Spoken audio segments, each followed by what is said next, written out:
Into our midweek edition of Believe in Panthers here on the Believe Podcast Networks, brought to you by the fine folks over at Fanduel. Desmond Johnson in the house with the Panthers' all-time leading rusher, Jonathan Stewart. Shout out to everybody who has found us over the past couple of weeks. Our audience has grown since the beginning of the season. It helps that we're winning games. Panthers winners of 4 of their last 5. A lot of fans don't know what to do with their hands right now, so we're riding this wave while we can. The Buffalo Bills coming this upcoming Sunday, a 1 o'clock game on Fox. We'll preview that for you. We'll look around the league like we usually do midweek, and we'll get Stu's take of the week as well. But it's exciting. It's exciting to be where we are right now, where we can kind of say we're kind of hunting a little bit instead of just being the get right game for everybody in the NFL. So it's been a long time coming. A lot of it has to do with Dan Morgan, Dave Canales, what they've done with this roster. Stu, you just came from Bank of America Stadium before we started taping this. If you haven't seen it yet, go check out Stu and the Crew. A pod that Stu does with Panther Legends, if I'm not mistaken. You get some of them together. You talk about things that happened back in the past. You talk a little bit about what's going on currently. Great podcast. Go check that out. If you get enough of Jonathan Stewart from here and Believe in Panthers, he's expanding his wings. He's getting out there. He's out there in the social media world. So, social out here, man. He's social now. But you were just at the stadium and you got some pretty good sources that you heard some things about, just generally the state of the team. Some hot spots that people have talked about, Xavier Legette, things of that sort. So starting off this episode, tell us what you heard from inside the walls of Bank of America Stadium from some very good sources in terms of the state of the team. Yeah, man. Being up there, you're a fly on the wall a little bit, but it's a good time to be a Panther fan. 4-3, and things that you might sense as far as the reasonings why things are working. I can basically say the reason why things are working is because they believe in what they're doing. And you can see it across the board when you watch a game against the Jets and the defense shows up in a way that they need to show up. They showed up big. The offense did their thing. Dalton came in. Bryce had his injury and managed the game, right? But your defense shows up. That means guys believe there's a connection there. There's a chemistry there. There's a bond there that goes beyond football. It's called belief. And when you are able to execute in that fashion, you win gritty games. You win ugly games. But the commitment to the run game is exactly how we see it. It's the play calling. The play calling is what's working for the Carolina Panthers. Dave has a mentality of doing the little things the right way. The basics of football, doing those things really, really good, and making that the forefront of what they're calling to start the game with and how they're going to end the game. They're gonna take shots. They're gonna look at certain matchups and make sure that they put their guys in position to win. We saw that this game, the Jets game, they saw a coverage that they were basically banking on. End of the game, they're gonna send blitzes. Lo and behold, one-on-one matchups. You got to win those. And I think what I believe is that organization knows and believes they have guys in that stadium that can win their one-on-ones. And I think you're starting to see that on defense and on offense. You have Jaycee Horn. He's going to win that one-on-one. Put me on him. I'm going to beat him like a drum. Derrick Brown. Unfortunately, he's not going to get a one-on-one. If he does, he's going to beat him like a drum, just like he did against the Dolphins. I've been watching this dude get triple team the past 2 weeks. He's just tossing them like they're preschoolers. He's just he does this thing. He just grabs them and. But that's the standard, right? That's the standard in which, Derrick Brown, you take on 3 guys. That's your job. Brian Baldinger, he's been on Twitter every week. He's like, man, every week I can't get enough of Derrick Brown. Check this out. Yeah, you just see Derrick Brown grab somebody up and just hem him up, put him against the wall. Yeah. It's like one move. He throws under him, turns around, tackles. It's like watching King Kong spearing people. It's crazy. Exactly, dude. But Um, but and I just think like you look at the growth of this team, right? You look at XL having a career day. That to me, you know, he gets that opportunity to have a career day because he has a coach, he has a staff, he has players around him that believe in him. We make a lot of this outside noise and we forget, man. Some of these guys, they played football all their lives. Some of these guys played their position all their lives. Some of these guys, like XL, have only played and only had a certain amount of reps at their position for so long. So there's a lot of things that, we have to remember, as far as, we want our product and we want it now. We want it to be successful now. We want the microwave version now. The pace in which the Carolina Panthers are moving right now under Dave Canales is the closest thing that you're gonna get to right now. It's been 2 years and we are seeing instant success in my eyes. If it's taken us a year and a half under him and under Dan Morgan and leadership and bringing guys in to get to 500 and over 500, we on the right path. And watching Xavier have a career day, um, that should speak volumes to the rest of the locker room. Like my coach believes in him. That means I just got to show up just like Xavier Legette showed up. Because all you hear in the media and when Coach Canellis talks is how hard XL works, how diligent he is. He wants to be better.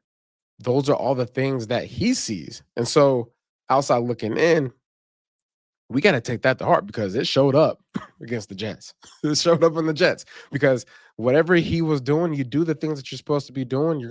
Your coach is going to make sure he helps you. So that just goes for everybody, whatever you are, where you in your workplace, you at home, do what you're supposed to do. Be where your feet are, and eventually things will come your way.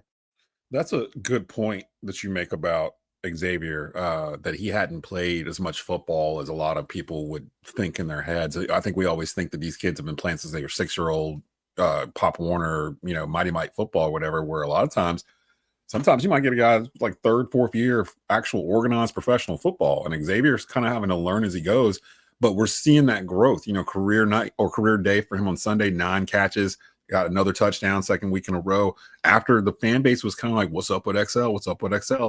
You kind of seeing what's up. We're seeing the team grow in front of our eyes, which is literally what I said at the beginning of the season, what I wanted to see with all the rookies and second-year players that Dan Morgan has compiled here. It feels good to see them actually getting better from week to week and winning different types of games, because I was worried that they could only win a certain type of game where they got to be up in the beginning, they got to have a little lead, a little cushion, they got to do this, they got to do that in the third. We've seen now over the past 4 or 5 weeks, they've won in a variety of ways against a variety of different types of teams, and the defense has led the way. They are now, I believe they are 7th in rushing defense and 8th overall in total defense right now, which I would not have guessed after week 1 or week 2 of this season, or even predicted in the preseason coming into this, that the defense would be that much of a turnaround so far. And they've played a variety of teams that can score. That's including the New England beatdown that we got a couple of weeks ago. That's in there too. So, I mean, this is starting to look like it's not a fluke. It's starting to look like, okay, they're actually putting together some stuff here. And I'm still sticking to my whole 2013 comparison. We'll see how far it gets, because 2013, you guys got to 12-4 and got in the playoffs and literally turned the franchise around. It was a franchise turning season. And I feel like that's kind of potentially what we're doing right now, what they have coming up. Now, Panthers and Buffalo this Sunday. Before we do that, though, an injury report. Of course, the one everyone's waiting on is Bryce Young.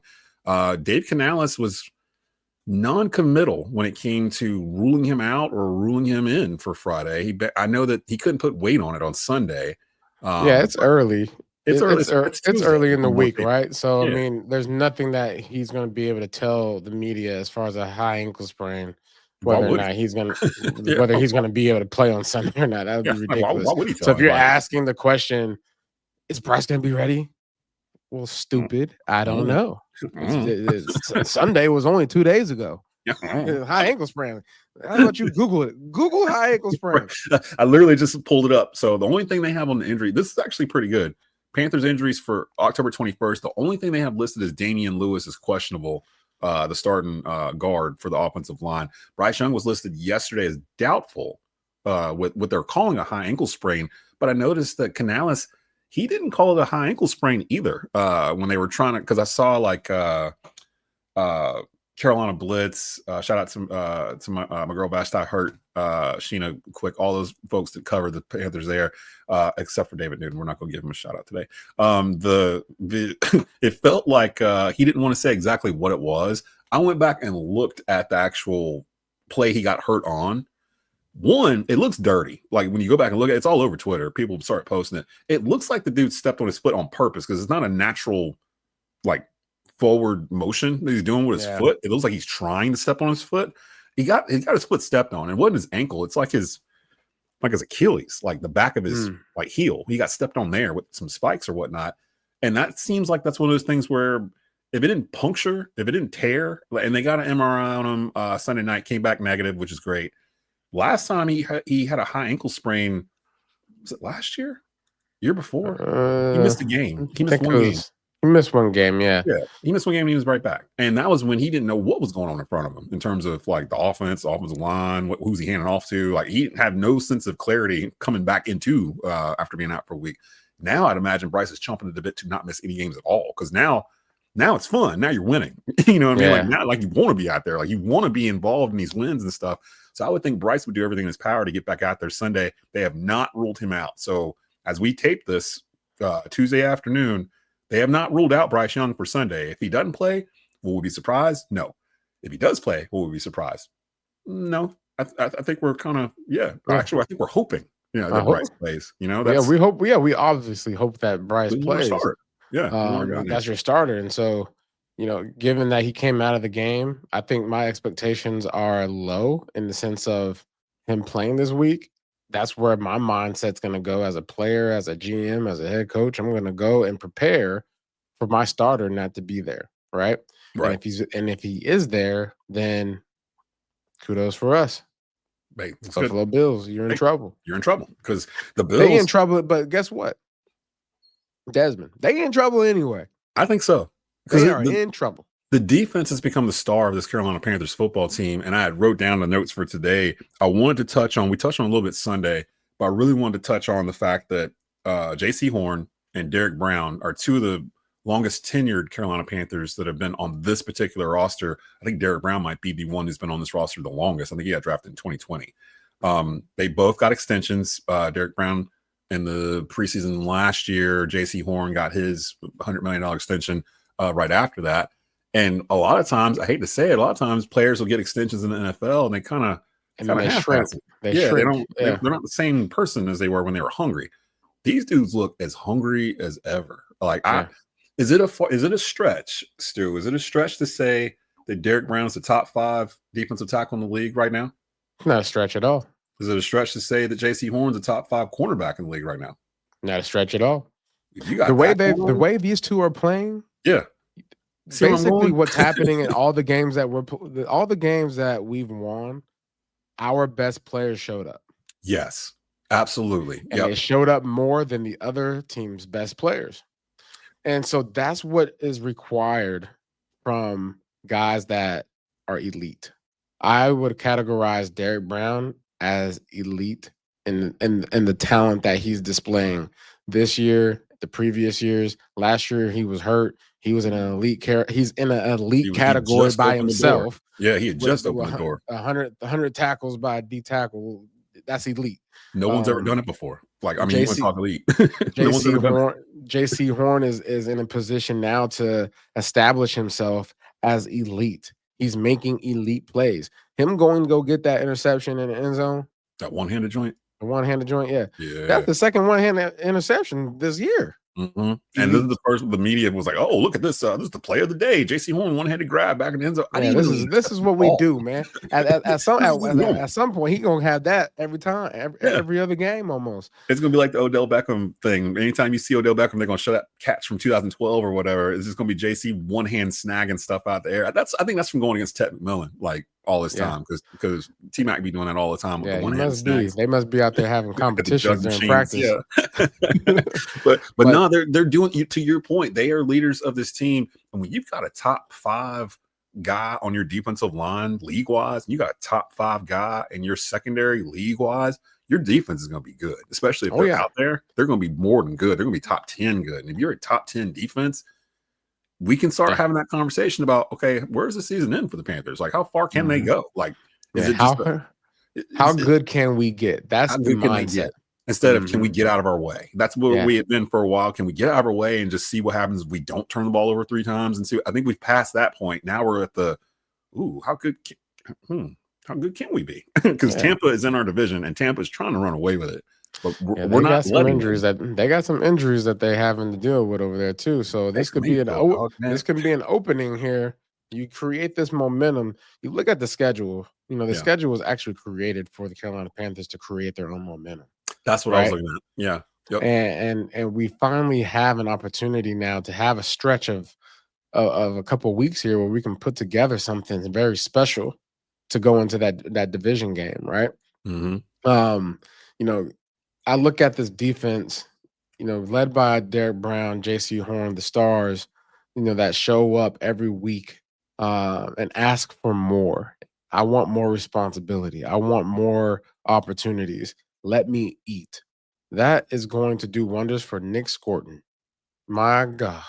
Yeah. That boy is the truth. Okay. 1.5 stacks on Sunday. Like, I mean, it just feels so good seeing all the stuff that Dan Morgan had in his head actually work. Like, it actually all worked, all planned. Okay. All planned, and it's being executed by players that you got in a draft, that you got in free agency, that you knew would be able to execute because they're football guys, right? You got Patrick Jones down with injury.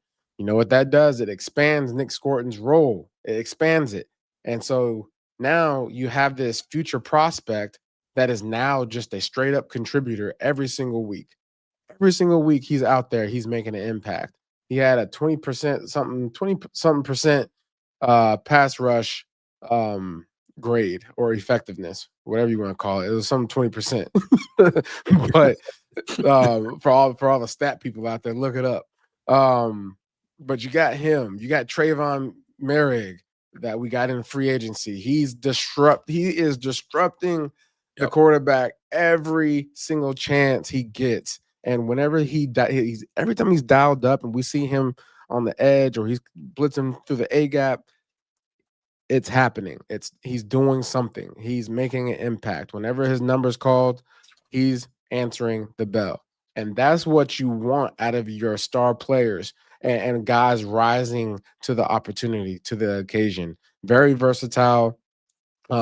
He's effective in the pass game, obviously in the run game, but he is over there messing with these quarterbacks, and I love it. So speaking of quarterback, we're about to see, this is going to actually be a good test on Sunday in terms of how good is this defense, because they're about to face one of the top 3 quarterbacks in the league and Josh Allen. It will be at Bank of America Stadium where they are undefeated 3-0 so far this season. It's a 1:00 kickoff on Fox, and it's a perfect time for us to bring up our Fanduel bet of the week. And I was looking at this because the thing that attracted me was the over under for Carolina Panthers total points. They've got it over under 19.5 for the Panthers. And I'm like, I thought the Bills defense wasn't really all that good. So that's an interesting one because we played a lot better at home than we do on the road. That one's interesting, but if you were looking for some big money, like some kind of parlay or something like that, there's looking for something where you can really, like, first half winner. If it ends in the first half ends in a tie, 10-10 Buffalo, Carolina. Right now, if you bet that on Carolina, it's at plus 3,500. So if you get that one and then get the Panthers to win. You can kind of make your own parlay in here with that. Yeah. So Yeah. you could do kind of a first half winner, end of regulation winner parlay where based on the score at halftime, the score at the end of regulation time, not including overtime. So Mm-hmm. you can kind of, if you pick the Panthers to tie, it's at plus 3,500. That's the best odds there in that batch. But all these are sitting here at FanDuel Sportsbook. You can go check that out. You got a whole week to get ready for that. I just had it. The Bills are actually favored in this game overall. I don't know why. I don't know why either. The I don't spread know is why. 7.5. Listen, Wow. you know why they are not favored in my book? That run defense is a concern, fella. Mm-hmm. 938 yards rushing they have given up this season. We're probably the last team they wanted to see Man, right now in listen, terms of rushing the ball. 5.8 yards per carry.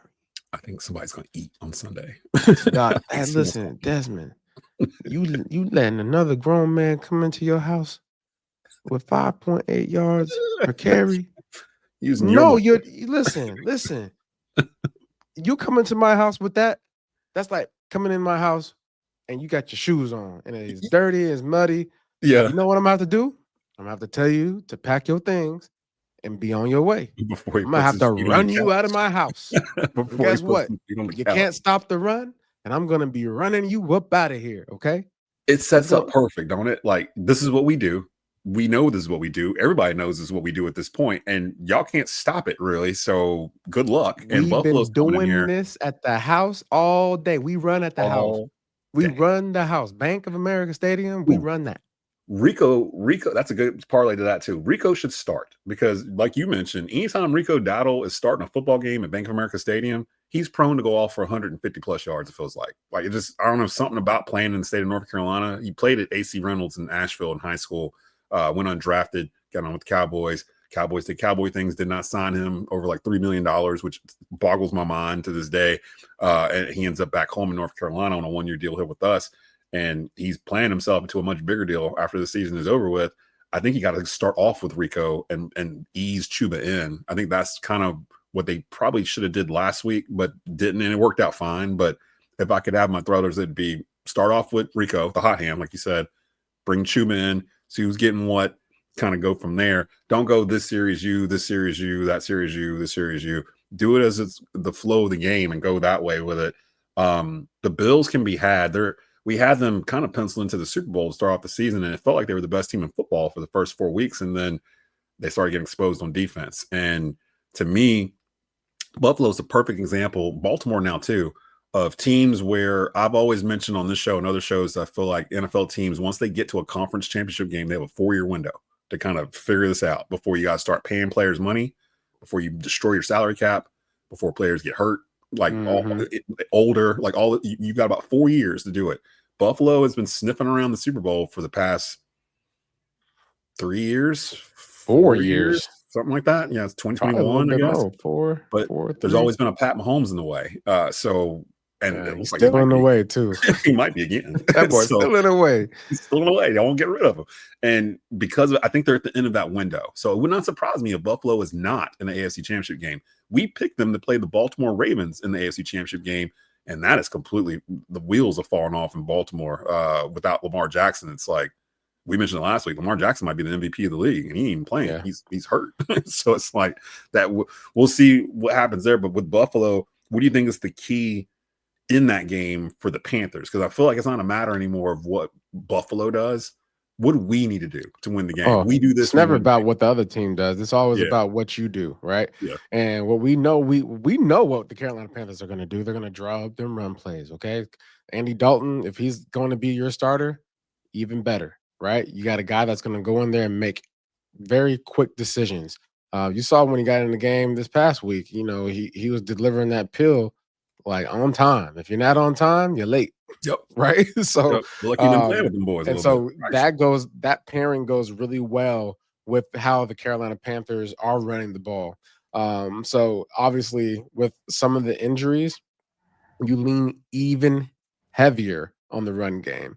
So you have to run the ball, but you also have to convert on third downs. We have to have the third down conversion rate moving in our favor. We have to move those chains, because if we're not moving the chains and we're having the 3 and outs, that's basically a turnover, right? It is a turnover. It's a turnover on downs. So we can't say to ourselves, oh, no interceptions, no fumbles. We have to also hold ourselves to a higher standard of a higher percentage in the third down conversion rate, right? So move the chains. Because if we're moving the chains, we're keeping Josh Allen on the sideline. We ain't gonna just ignore the fact that he's Josh Allen. He's still a guy, right? He's He's still that still dude. Josh Allen. He's still that dude. Now and when it comes to him on defense, we do what we did last week against the Jets. We make sure that he stays in the pocket. Okay, stay your butt in the pocket. Yep. And if you do that and you rush your lanes and you stay in your lanes as a defense, you make him have to make bad decisions. And he has been known to make some bad decisions. Okay. And we're not going to depend on him making bad decisions, but we want to make sure we contain Josh Allen and be opportunistic on defense. What else is there? I'd say exploit the Bills secondary a little bit. Oh yeah, He seemed banged up. I mean, Tedero McMillan and Xavier Legette are starting to come on. Shout out to Jimmy Horn. Jimmy ooh, Horn yeah, Jr. Hemi Horn Jr. Past 2 weeks, he's been very crucial. A couple catches here and there, first down, stuff like that. Get him more involved. It's starting to make defenses think, oh, they got a little speed over there too. So like, we got to figure this out. And shout out to Mitchell Evans, the tight end. Yeah. Oh, Mitch, I like him. He stepped in with all these injuries to the tight ends. We haven't seen Ja'Tavion Sanders since week 2. I think he's been hurt, and Evans is just kind of plugged in right there and has been fantastic. So now we've got this abundance of riches at tight end. Really, when Sanders does get back, you can kind of play with them a little bit, maybe run some 2 tight end sets, all kinds of stuff. So shout out to him. I think it's just keep playing play the game you're playing, play mistake-free football as much as possible. Don't turn the ball over, because when we don't turn the ball over, we're actually, hey, look at us. We're actually a pretty good team when we don't give the ball to the other side. That typically works out for us. So we're at home and we're undefeated at home. Yes. Don't let this be one of those games where Bills Mafia takes over the stadium in terms of like the fan base and all that kind of stuff. Don't let it be one of those games. And if it is, make that crowd quiet early. Get up early on them. Attack. Go. We're at a point now where we don't got to wait for the game to come to us. We can kind of dictate what we want to do in the game. And what would be a better eye opener than Carolina beating Buffalo, who everyone kind of penciled into the Super Bowl, with the defending MVP at Josh Allen at quarterback? If we go in there and play the game we've played the past 2 weeks and actually light them up on defense, light them up in the run game, Andy Dalton, if it's him playing, plays a good game. I like the situation with it being Andy, if it's going to be Andy at quarterback, because again, I'll give you one good game with Andy Dalton. Like, you'll see the red rifle for a game, but if he's got to be out there for 5 or 6, I don't know about that. Well, I mean, the good thing that we have is a solid backup, right? And what we had last year is way less than what we have this year. So to be honest, the Buffalo Bills are probably like, wait, they're a better team than last year. And Dalton he's a backup, but he gets to operate under a better team than last year. So for whatever people's concerns are going into this game, there shouldn't be any. I think we're in good standing. And then going to the Chuba Hubbard and Rico Dowdle case, right? In this game, the guy who starts at running back, in this game, the guy that starts at running back it matters less than the plays that the coach designs early to set the tone. You know what I'm saying? That's a good point. Yeah. Like, whether the starter is Hubbard or Dowdle, it's the early calls that tell us how the Carolina Panthers intend to lean into the run, right? So how much Buffalo's defensive issues matter and who is willing to control the narrative. Really, that's what it comes down to. Like, their defensive issues are running the ball. Like, they can't stop the run. They can't stop a cold. So we're going to run the rock. So depending on how they want to do it, whether it's inside runs, whether it's duo, whether it's gap scheme, whether we're trying to get to the edge, those in my mind matter more as far as who is going to be in the game, right? To start it off with. So I wouldn't be so concerned on who gets to start. Oh, he got the start. Well, let's actually look at what the run play was, and we'll make that decision as far as what their mindset was, That's actually really good. That's a good perspective to have there, and who better Mhm. to have that perspective than someone who's played in that system? So yeah, that's actually a good point. So we'll see with them. It's 1 o'clock on Fox. Real quick, I wanted to go around the league, just a little litmus test, just to kind of see how you feeling about some of these squads that are out here. I'm just going to give you, it's going to be true or false. So I'm going to basically Mhm. ask you true or false on some of these questions here. Dallas just got off of beating the brakes off of the Commanders on Sunday when we were doing our taping. I was like, I bet that game's close. You're like, no, that game is not close at all. I peeped around the corner when we were done. I was like, oh my God, 44 to what's Yeah. going on here? The Commanders are banged up. And I was worried that might happen to them this year. Their expectations got set so high off of what they did last year. They overachieved last year. Like people Yeah, forget. hang in there, Jaden Daniels. Yeah, hanging there, man. He's getting banged up. Like every other week, something's happening to my guy. And they still haven't had Terry McLaurin in a couple of weeks, too. I think he's been hurt, too, ever since he got his extension. So Commanders kind of coming back to earth. My question, true or false, Dallas Cowboys, Dallas will make the playoffs. True or false? Yes, they will make the playoffs based off of Dak Prescott and that offense, because that offense is trending. CD They are Lamb and rolling that other back. boy Pickens. Oh my good Lord. You I'm know, just glad that we didn't have to see them. yeah, Cam I Newton said didn't it. that package together. I Yeah, didn't like that. That's a different breed. Cam Newton That said might it be the best on best Monday. duo in the league. I think it is at wide receiver. Cam Newton said it best on First Take. He was like, imagine being a quarterback and you go up to the line, you look over to your left and you got a number one wide receiver. You look over to the right and you got a number one wide receiver. Like that don't happen. That don't Like happen. it don't normally happen. And that's what Dak's got right now. And now they get to play with that. Like Yeah, and some of their offensive linemen came back that weren't there when we played them too. I think if their Dallas defense figures out how to get any type of grip, just tackle. I think just tackle. that's what exactly Yeah, grip. Hold on to the guy, man. Figure out how to get these guys down on the ground. just a little bit. Just a little bit. If they figure out how True, to do that, they're gonna be in trouble. People true gonna or be in false. trouble. True or false with Jonathan Stewart. New England will win the AFC East because I've seen a lot of people jump on this bandwagon. I mean, we saw them up close and personal. That was a pretty good, well-coached team.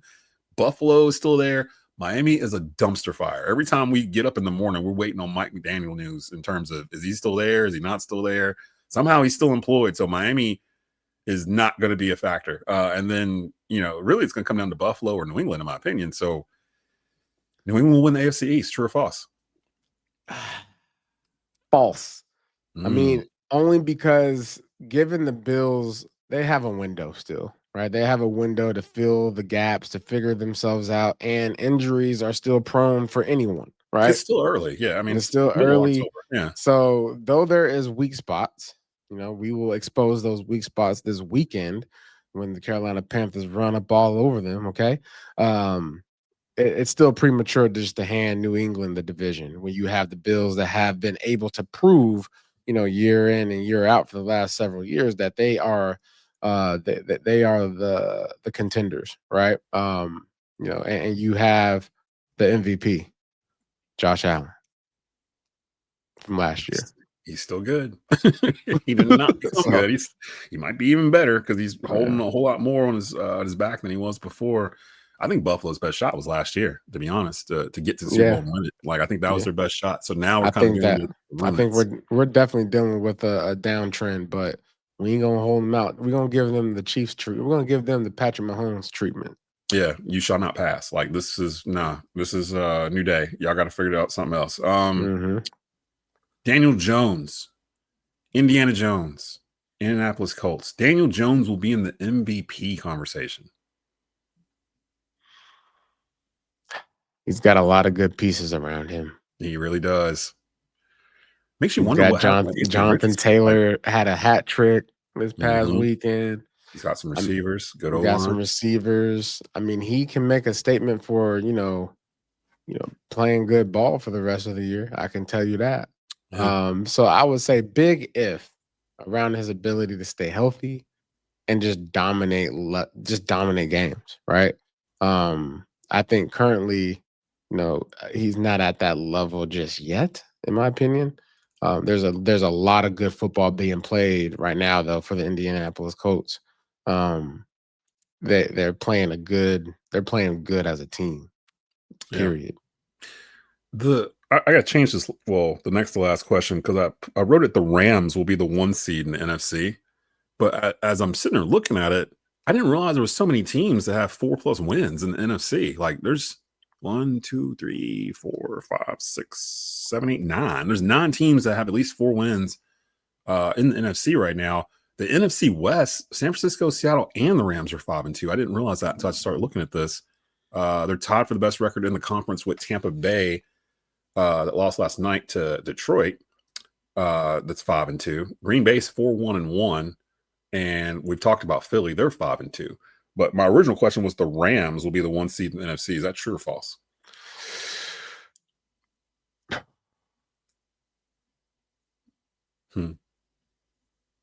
They've won 2 straight. Their point I will differential is one of the say highest in the conference. false. I will say false. And I'll give you a premature false. Only because, inconsistencies in performance, right? You got on offense, guys getting injured. Puka is out. There's just a lot there that I feel it's just it's just so early in the season. As much as we think that it's week 8, like we're almost at midway point, it's still early, right? But I will say this. The reason why I say premature false may be a true. Last year they gave up 25 points per game. I saw this stat line earlier today, only because Carolina Panthers was in this discussion. Mm-hmm. The most improved team so far this year compared to last year this time in the season, Carolina Panthers on defense is number 3. Right behind them is the LA Rams. LA Rams last year gave up 25 points a game. Right now, during this time, they give up 18 points per game. That's huge. That's like a touchdown. Like that's huge. That's I was just like, their humongous. point differential is plus 58. It leads Detroit leads the NFC at plus 64. Rams right behind them, and Seattle right behind them at plus 57. Fun fact: the entire NFC South has been outscored after last night's Monday night game. Tampa Bay has a point differential of -1. Carolina's -7. Atlanta's a -10, and New Orleans is -61. Everybody's on a losing streak in the NFC South except for the Carolina Panthers, who have won 3 straight. I left this one for last because it's an inevitable question. I've said it before. They were left for dead. Nobody realized it. Me and my wife have been watching like horror films like at night since it's October, and we've been watching all these obscure like slasher flick. Yeah. And my wife's always like, shoot him in the head. No matter, make sure you shoot him in the head, even if you think they're dead. Where's the silver bullet at? Yeah. Kansas City Chiefs will make the Super Bowl. True or false? True. Their core remains intact, but given the parity of return, these are just not hot takes anymore, man. It's ridiculous. Like, because I'm like, I want to give a reason as to why they won't, but I'm like, okay, if it was New England versus Kansas City at New England in January, divisional round game, who are you leaning with in that? I'm probably going with Pat Mahomes, not Drake May. Although I know Drake is killing it right now, I'm probably going to take the Chiefs because it's the Chiefs. Like, it's the Chiefs, dog. It's the Chiefs. Like, what? The AFC. This is who they got in the AFC that's going to give them a problem. Right now, the Colts. 6-1 Indianapolis Colts, who came out. No one saw that coming. Denver is actually leading their division at 5-2. We ain't even talking about them being a threat. And they just won a scrappy fight over there against the New York Giants. They've won 4 straight games. Yeah. So I mean, we haven't even talked about them. And then Pittsburgh. But the Chiefs, dog. It's the Chiefs. It's the Chiefs. We already learned a lesson. Listen, if you're going to bet on anybody, you bet on Patrick Mahomes. Bet on Pat Mahomes. Let me see. And look at their schedule coming up here. They got the Commanders on Sunday night, or no, Monday Night Football, ABC, ESPN. So they got the Commanders, who probably won't have Jalen Daniels. Well, they won't have Jalen Daniels. He's got a pulled hamstring. So they get to play the Commanders without him. Then they go to the Bills November 2nd. That's the America Game of the Week, 4:25 on Fox or CBS. It does get a little tougher, actually, now I'm sitting there looking at it. After the Commanders, at Bills, at Broncos, host the Colts, at Cowboys. Huh. Yeah, that's... if they emerge from the other side of that Cowboys game, I think that's Thanksgiving. It says November 27th. They come out of Thanksgiving and they're like 7-3 or something like that. 8-3. Man, y'all messed up. Y'all messed up, NFL. Like, y'all had a chance. Y'all could have snuffed this thing out early, and y'all just kind of let them linger, and nobody shot for the head. And now, look, Jason's still walking. Jason's still walking. Jason, aka the Chiefs, are still walking around here with the knife in their hand, saying, "I'm gonna get you," and I'm walking real slow, and there's nothing you can do about it. That's the I'm Chiefs. walking so slow, and you keep looking back. And I'm still there, and all of a sudden I disappear, and then you look right in the mirror, and I'm right behind you again. Right there in front of you. Pat Mahomes, nice to meet you. Hello, my name is Patrick Mahomes. Oh, let me put my knife down. Yeah, I'm sorry. You were trying to get here to Super Bowl? Go ahead, go through. We're going to stop it right there. Again, the spread, I think it's a bit disrespectful, to be honest. The Bills are favored by 7.5 on the road at Carolina, where Carolina is undefeated and has a top 10 defense. Yeah, I'm taking that +7, and I'm taking that +7.5 for the win.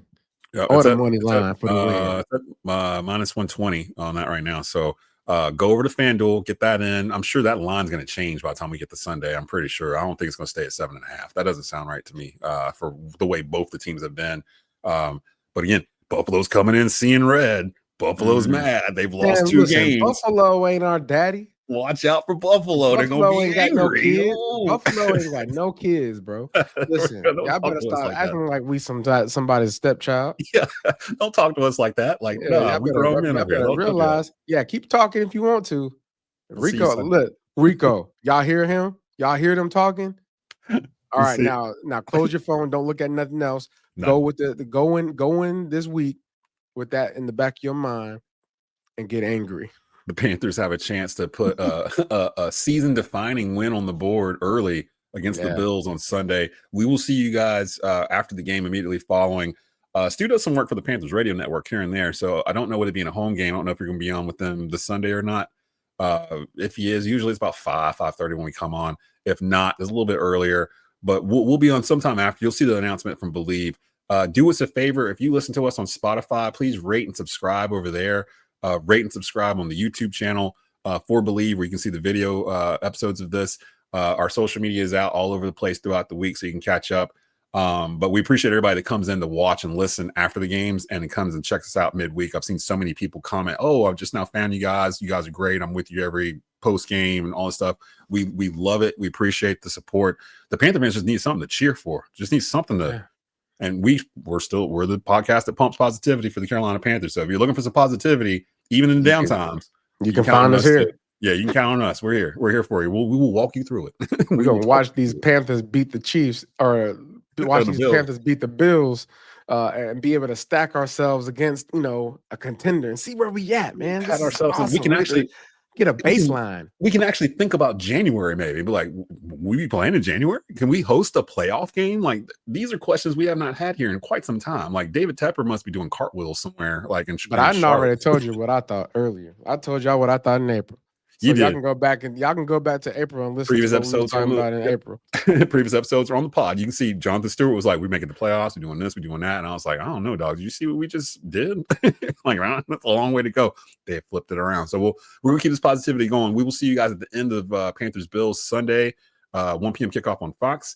For Jonathan Stewart, this is Desmond Johnson. You've been watching and listening to the Believe in Panthers podcast here on Believe Podcast Networks, brought to you by Fanduel. Keep pounding, y'all.